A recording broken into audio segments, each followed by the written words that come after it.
आज इस देश का लोकतंत्र खतरे में है। और ये बात कोई संजय सिंह नहीं कह रहे, ये बात इस सदन का कोई सदस्य नहीं कह रहा है, बल्कि हिंदुस्तान की सर्वोच्च न्यायालय के 4 प्रतिष्ठित न्यायाधीशों ने बाहर आकर, पहली बार आजादी के बाद यह घटना हुई है कि 4 न्यायाधीशों ने कहा हिंदुस्तान का लोकतंत्र खतरे में है। हिंदुस्तान के लोकतंत्र को बचाने की आवश्यकता है मान्यवर। आज हिंदुस्तान के लोकतंत्र पर जिस प्रकार से एक के बाद दूसरा हमला हो रहा है, ये लोकतंत्र हमको आसानी से हासिल नहीं हुआ है मान्यवर। ये आजादी हमको बहुत आसानी से हासिल नहीं हुआ, ये संविधान हमको बहुत आसानी से हासिल नहीं हुआ।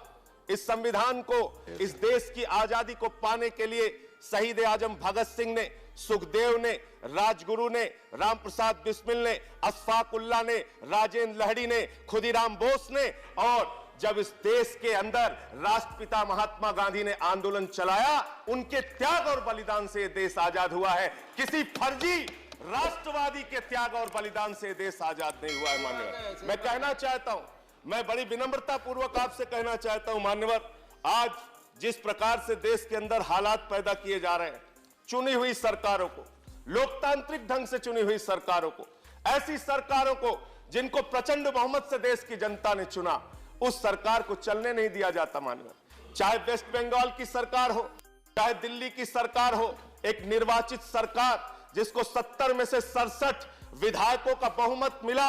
हमसे क्या दुश्मनी है सरकार से, इस देश की सरकार की, मुझे समझ में नहीं आता मान्यवर। चुनाव में हमारे प्रधान सेवक ने, देश के प्रधानमंत्री जी ने, वो देश के प्रधान अभिभावक भी हैं मान्यवर, मुझे तकलीफ है, कष्ट है, पीड़ा है इस बात की कि देश के प्रधान सेवक ने रामलीला के मैदान से कहा अरविंद केजरीवाल तो नक्सलवादी है, इसको जंगल में भेज देना चाहिए। मान्यवर, मुझे तकलीफ है इस बात की, पीड़ा है।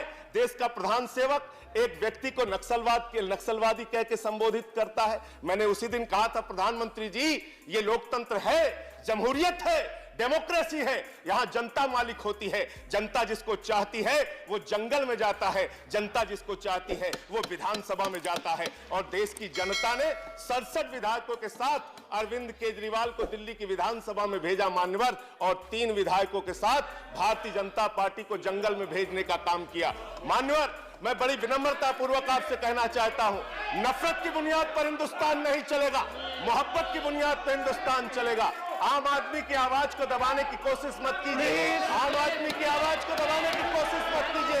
सही सुनने की क्षमता रखिए, सही चुनने की क्षमता रखिए मान्यवर।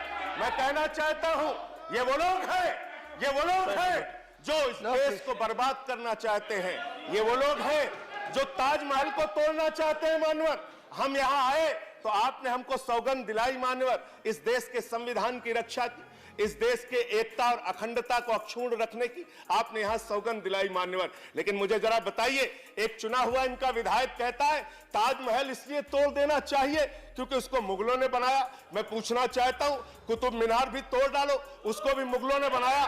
देश की पार्लियामेंट भी तोड़ डालो, देश का राष्ट्रपति भवन भी तोड़ डालो, जीटी रोड भी तोड़ डालो। हिंदुस्तान नफरत की बुनियाद पर नहीं बनेगा मान्यवर, मोहब्बत की बुनियाद पर हिंदुस्तान को बनाना है, हिंदुस्तान को आगे ले जाना है। वो कहते हैं मारो काटो, लोगों को बर्बाद करो, और हम कहते हैं बेघर बेदर लोगों को आबाद करो। ये हमारी राजनीति का हिस्सा है।